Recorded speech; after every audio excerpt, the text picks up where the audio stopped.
Absolute, undiluted hell. The last few hours for David Jenkins had been nothing but pain and disbelief.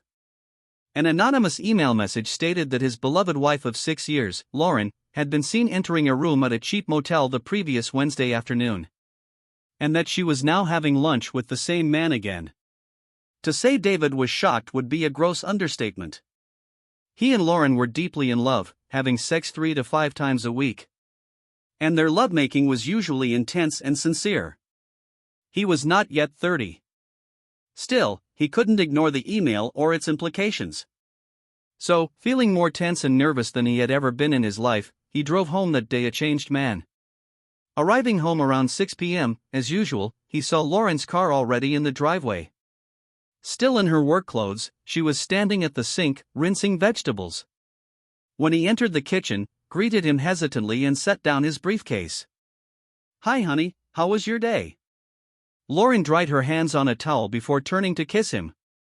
David was amazed at how carefree Lauren was after spending the day with another man. Great. But there was some bad news this afternoon regarding a project we're working on. And it looks like I'll have to go to Greensboro on Friday, so I won't be home until 8 p.m., depending on how the meetings go, and then I'll go home. David knew Lauren's work schedule pretty well.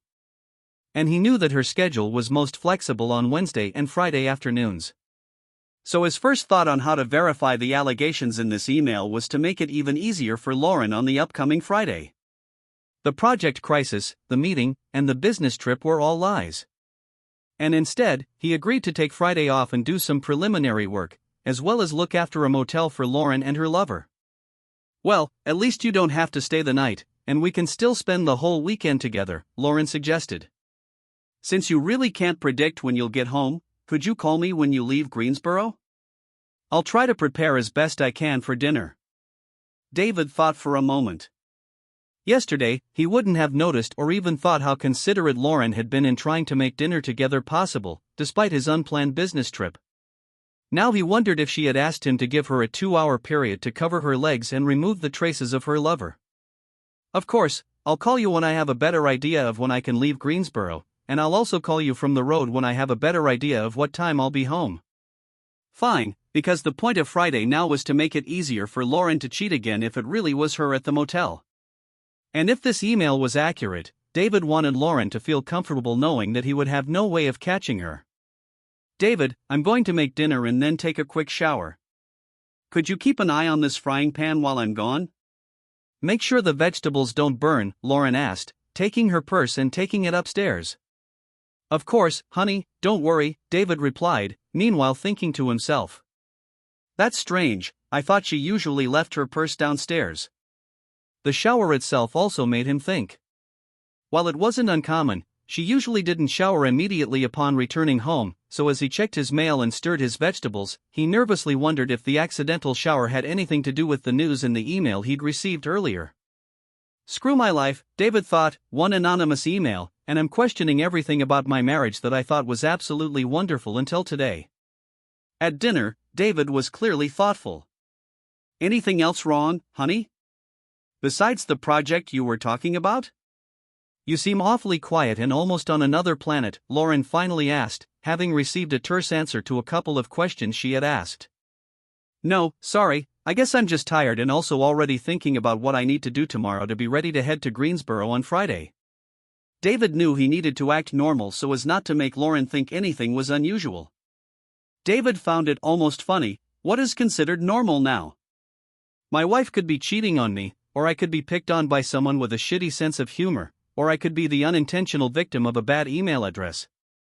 What if it was a completely different woman and the sender mistook her for my wife? To hell with this life. Yesterday I was confident in my happiness, and today I am a fucking wreck of doubts. Dinner was cleared up, and after watching TV for a while, David and Lauren talked about plans for the weekend and eventually began getting ready for bed. David had already said that he was going to bed early because he had to go to work early to prepare for the trip. David's stomach knotted at the thought of what he would do if Lauren made any moves about sex tonight. He thought about Wednesday nights and whether there had been a pattern to their sex lately and realized with horror that his recollection was that it was about 50-50. Connecting it with her shower after work, he felt in the dark, trying to pinch the tail of a two-faced donkey. Lauren got into bed first, and when David joined her, she quickly snuggled up behind him, hugged him tightly, and reached up to scratch his chest with her nails. "Can I take you away from work for 30 minutes, my love?" Lauren suggested playfully. Crap, David thought. How much more can I take before I lose control? He patiently stuck to plan A and said, "As much as I would like it, my dear, I won't be of much use to you today or tomorrow. I'm just too distracted by this project hanging over me." As he said this, he again couldn't believe how much his life had changed in the 60 seconds it took to read and understand that simple email he had received just 10 hours ago. It's okay, honey, I understand. I just thought if you're up for it, I'd offer you some well-deserved stress relief. Lauren hugged David tightly and kissed the back of his head before saying goodnight and rolling over. David was relieved at the same time. What did she mean by "if you're ready for it"? Fuck my life. David got up and left for work before Lauren woke up, so he avoided further questions or piercing glances. He realized how poorly he dealt with the problem, real or imagined.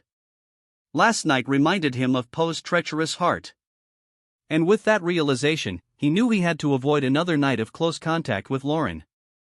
"Hey, honey, I'm going to be working late tonight, getting ready for my trip and meetings tomorrow. So don't worry about dinner for me, and I'll see you probably before bed." David left in her voicemail around noon.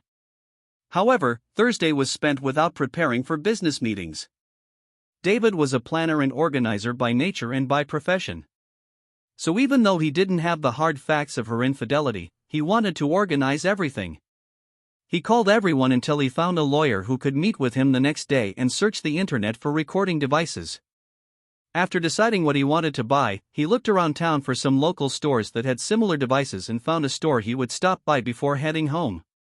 David is competent enough at his actual job that no one asks him what's going on, but his heart and mind were clearly elsewhere. He was a little late from work and then went to a store that sold eavesdropping equipment and bought a simple voice-activated pen that he thought he could hide in Lauren's purse, which was usually with her in her office and car. He also brought work home to pretend he was getting ready for a trip the next day before Lauren went to bed. "Hi, darling. I'm so glad you're finally home," Lauren said, walking to the door when David arrived around 9 p.m. "How is the project and trip going?" "I think it's not bad. Since we learned about these new issues, we have allocated more resources to this, so I hope that everything will be resolved on Friday, for better or worse." This is playing with fire, David thought, for better or for worse. I wonder if she feels the same way now. Thursday night, to David's relief, was a repeat of the previous night only with cuddles. To her credit, Lauren seemed completely unfazed, and as far as David could tell, acted the same way towards him as before. Relatively speaking, however, he was such a complete wreck that it probably wasn't difficult for Lauren to appear normal in comparison to David. On Friday, getting up again at dawn, David checked the pen, put it in Lauren's purse, and left the house. He killed some time at the coffee shop, and then went to meet his lawyer at 10 a.m. David considered this meeting solely to obtain information, but in the end, he really liked the lawyer. They discussed David's email and his still unconfirmed fears, as well as the fact that today was a date with a potential lover, which David was going to check out himself. He admitted that he had nothing but that damn email, so going all in on a private investigator or thousands of dollars of electronic surveillance equipment didn't make much sense. From a lawyer, David learned about the formulaic reality of divorce, for that matter. Without children, a no-fault divorce was relatively simple, especially since David and Lauren earned comparable salaries and had similar retirement plan balances. The house was largely in debt, so liquidating it would be more of an emotional shock than a financial strain. However, David left the law office in complete confusion. How can I even feel this nightmare and think it won't be that bad?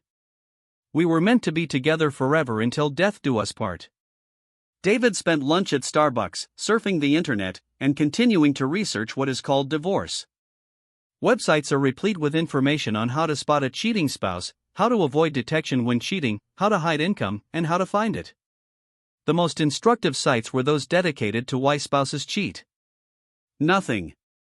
David read struck a chord with Lauren's motivation. This fact alone was probably why David, deep down, hoped that it was all a mistake. Lauren couldn't cheat on him. They were too close, too much in love, too in sync with each other for it to be true. When he could no longer talk about the topic of deception, he packed his things and left, heading to the motel. Time passed slowly, or so it seemed to David. As he drove to the motel mentioned in that damn email, he realized that if this whole affair thing was indeed true, then it was entirely possible that Lauren didn't always use the same motel. If that were true, then his entire day might have been in vain, and he wouldn't have known anything for sure anyway. The pen he had placed in her purse might eventually bear some fruit. But David knew he could no longer bear this uncertainty about the state and future of his marriage. Pulling into the motel parking lot at 1:40 p.m., he drove around until he found a remote parking spot that overlooked most of the rooms and the office.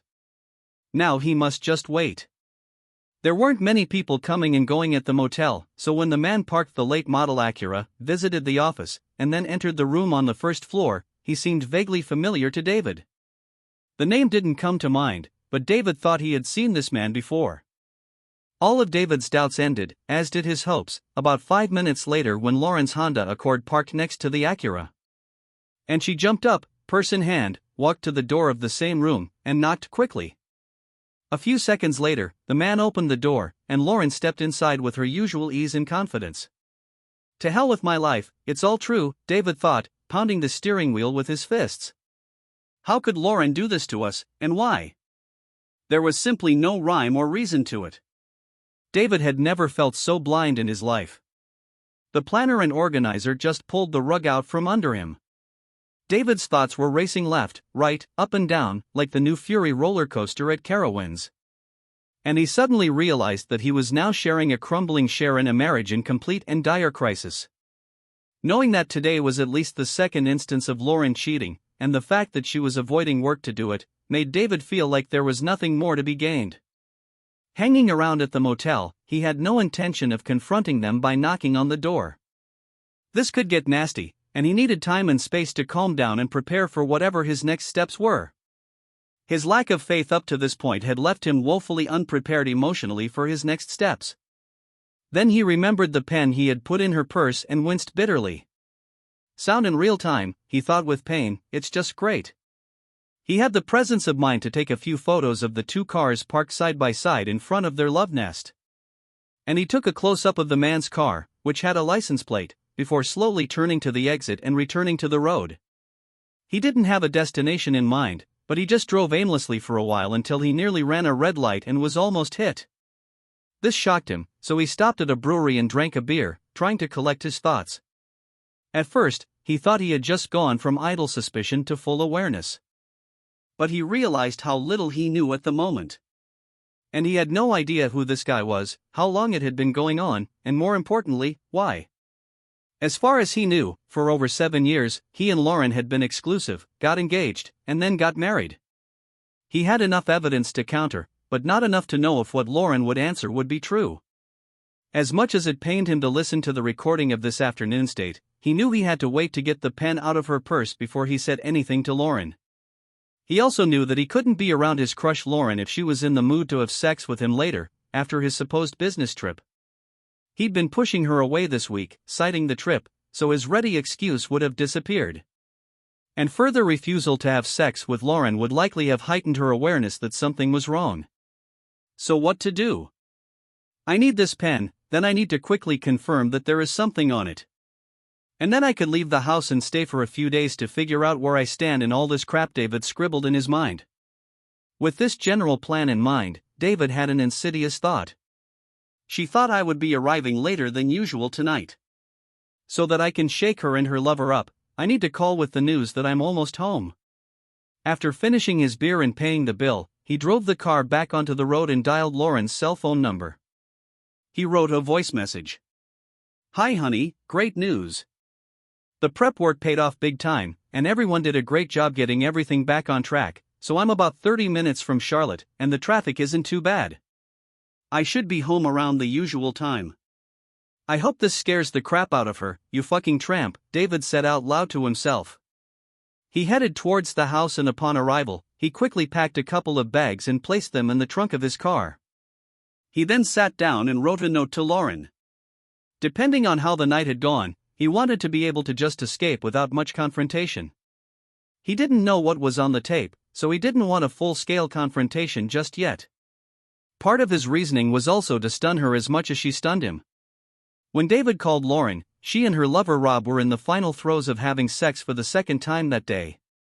Today was their last day together, and thanks to the extra runway David's ride had given them, they made their second go-around for the first time.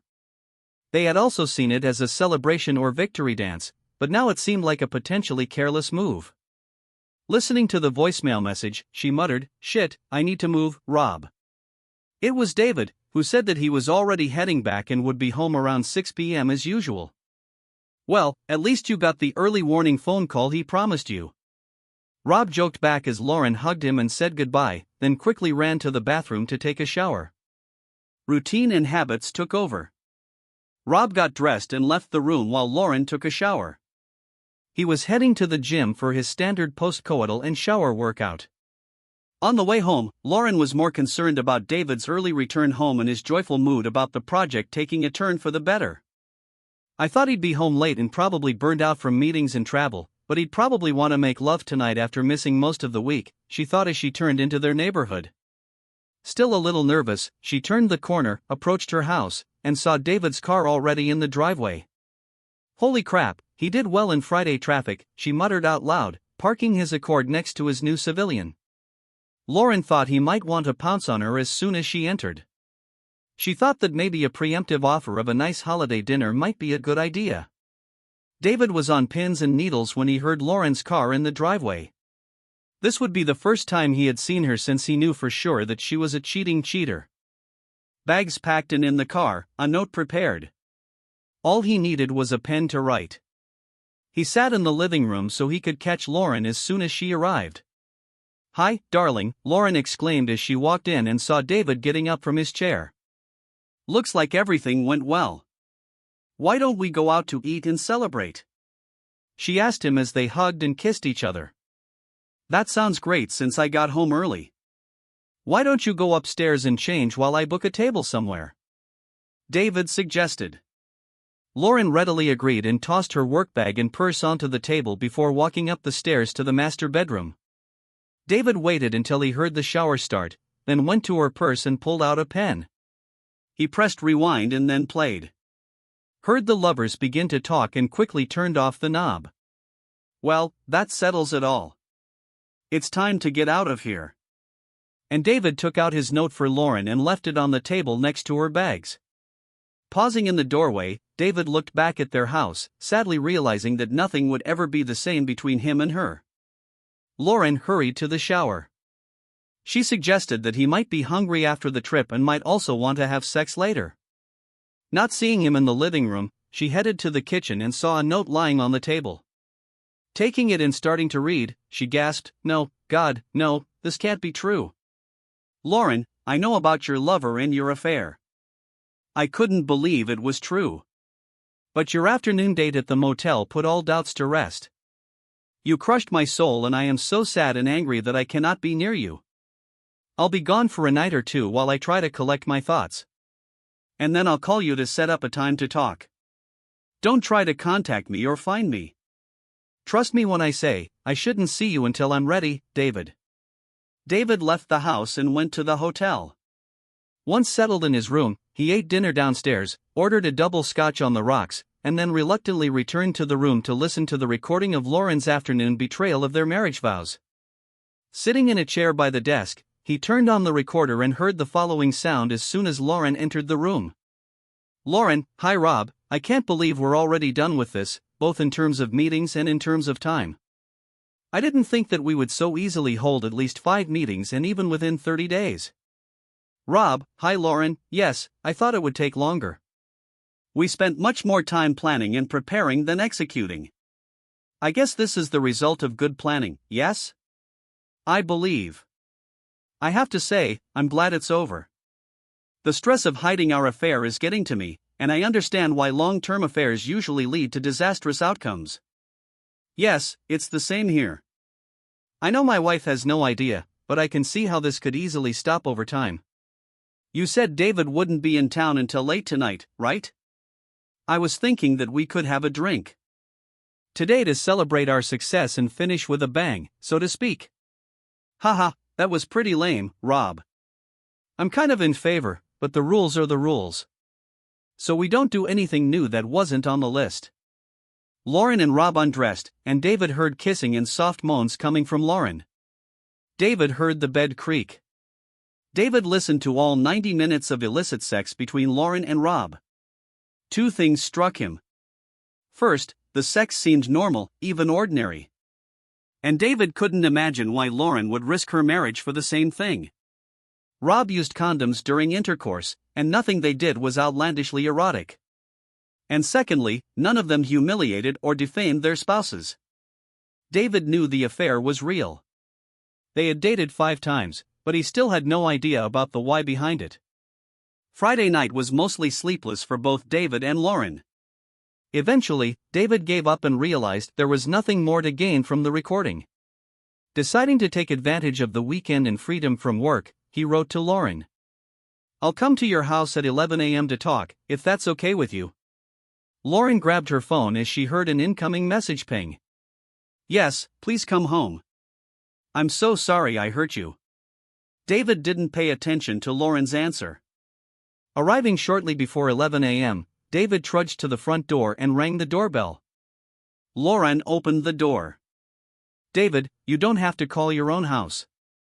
"I didn't feel comfortable just going in," David replied. "Can we sit down at the kitchen table and discuss next steps?" Lauren was unhappy with David's businesslike behavior and the way this discussion was unfolding. Sitting across the table from each other, time stood still for a moment before David cleared his throat and asked a question that shook Lauren to her core. "Are you denying in any meaningful way that I have learned of your activities with Rob?" Lauren teared up and thought about David's question and how focused and matter-of-fact he was. This conversation, in her opinion, should have been aimed at making David understand that nothing she did changed her feelings for him and that she and Rob had this affair only to prove the wrongness of their work colleagues. David only knew about the meaningless sex and nothing about the conversations at Lauren's work that led to Rob and Lauren's plan to prove their friends wrong. "David, before we go any further, you must first understand that Rob and I only did this to prove that we could have an affair without anyone knowing about it. A few months ago, many of us at work were discussing affairs and how they are almost always discovered, as well as the tragic turmoil they cause in marriages." The debate was divided into 2 camps. Some thought that all cases beyond the scope of a one-night stand would certainly be solved. Others thought that keeping more than one night stand a secret would require some planning and, of course, a fair amount of deception. But it could be done. Rob and I got into the last camp and then talked about what precautions would be necessary. "Wait a second, are you saying it was just an experiment or a game, just to see if you can have an affair that goes unnoticed?" "Yes, in fact, that's all. It's just that talking about it has become a game. The hypotheses we laid out over a few lunches just took on a life of their own. And eventually, we laid it out in pretty good detail, and we were convinced we could pull it off. But that was the rub. To truly succeed would mean that not a single soul could or would ever know what we have achieved. Long story short, we decided to test our plan, fully aware that Rob loved his wife as much as I love you. And that this game, if you will, meant nothing as far as our relationship was concerned. It was just sex, and one of our conditions for the test was that it had to last at least 30 days, and we had to meet at least 5 times. But it was just sex, David. We don't love each other at all. We love our spouses. We purposefully didn't do anything sexual that we didn't share with our partners, and it never took anything away from our spouses." "What do you mean nothing was taken from me?" "I used to have a faithful wife, but now I don't." "Yes, I suppose now that you know it's true, but if you never knew about it, you would believe that I am faithful. In my heart, it was meaningless sex. And during this entire month, if you wanted sex after Rob and I were together, I never turned you down." "Great, Lauren, sloppy seconds and no harm done. I feel really warm and fuzzy now. Look, I know you're hurt, and you must feel terrible about what you found out. And I'm truly sorry for hurting you. But I hope that the details I have shared can dispel any doubts about my love for you, and erase any thoughts about my feelings for Rob. He's just a co-worker I had sex with, but that's all it was. No love, no feelings. It's only because you know it's a terrible thing right now. Rob and we were very careful, and we were confident that we would never be discovered. And we would never have thought that it would cause any harm to our marriages. Okay, so it's a long story to basically admit that you cheated on me for a month. Fucked a man who wasn't your husband about 5 times, and fully intended to keep the affair a secret from me, your husband, until the end of our life together. Returning to my main question, I assume you are not denying any of the disgusting facts that I have learned about your activities with Rob. Lauren sank a little at the repeated direct attack on her excuses. Yes, I suppose the facts are what they are, but the reasons must matter to them. It was just sex, and it wasn't even sex, generated by attraction to each other. There was no lust between us. We just needed sex to prove that we could hide the affair. Sex was meaningless for each of us. David was torn between thinking that Lauren must have swallowed a bottle of stupid pills last month, and wondering if she had always held such crazy beliefs. It doesn't seem like there's much passion between you two. That's it, David. There was no passion. It was just sex. I know you're hurt, but I'm ready to do anything to make amends. Wait, this is still bullshit.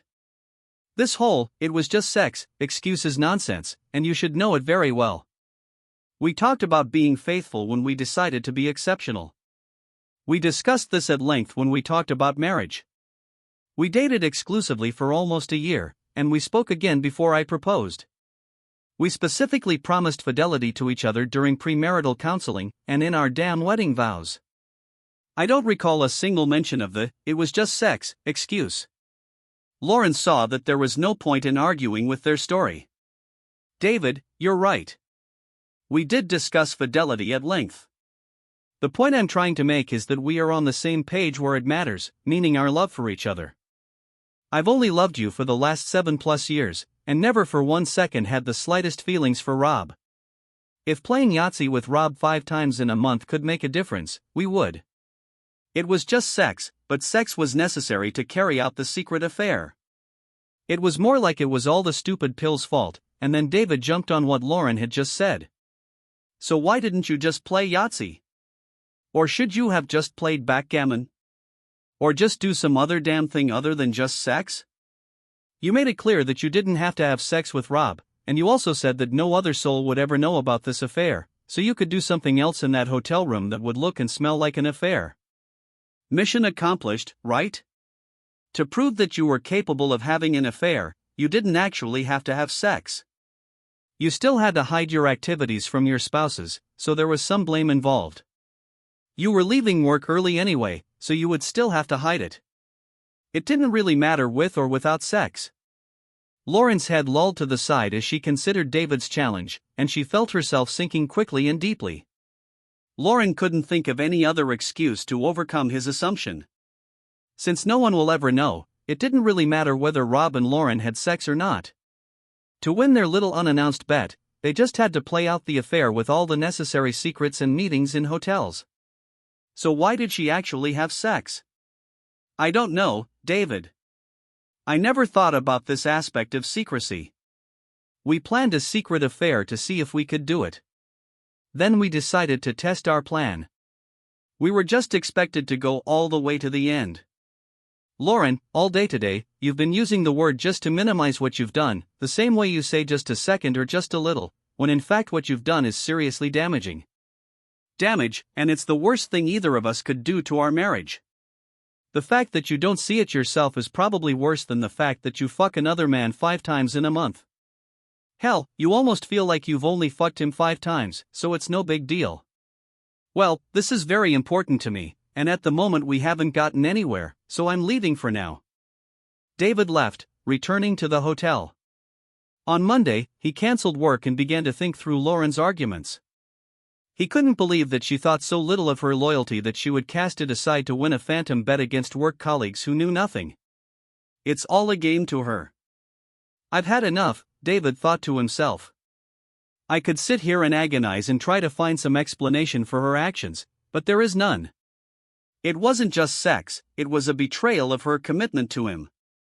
Her precious vows to keep those commitments to him forever, until death do us part. What ultimately amazed David most was that, as terrible as his final decision was, he felt surprisingly at ease with it. He felt better than he ever had since he received that damn email. Not losing hope, Lauren readily agreed to another meeting the next day. "What is this?" Lauren asked, quickly looking through a stack of papers. "It's just a scam," David replied. "Subscribe to our channel so that your second chaff doesn't cheat on you. And go ahead and listen to the next story, because this story is nothing compared to the next one."